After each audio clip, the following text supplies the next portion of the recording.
Most people don't fail because they can't. They fail because they don't believe they can. The world will tell you who you are, what you're worth, what you'll never become.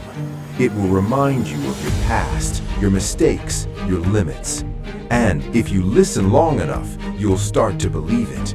But the truth is, it doesn't take perfect faith to change your life. It takes real faith, even a little.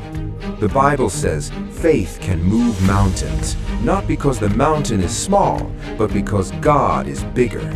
And here's where most people lose. They believe in fear more than they believe in themselves. They believe in failure more than they believe in what's possible. They believe the noise more than they believe the truth. But the people who rise, the ones who break through, who build, who become something more, they believe. When it doesn't make sense, when no one else sees it, when everything around them says stop, they don't. So don't let anyone tell you you can't do it. Not your past, not your situation, not even your own thoughts. Because what's in front of you is nothing compared to what's inside you. When you have faith in God and faith in yourself, you become unstoppable.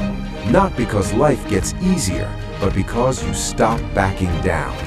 Mountains don't move for the weak. They move for the ones who believe. Stop doubting, start believing, and move what was never meant to stop you.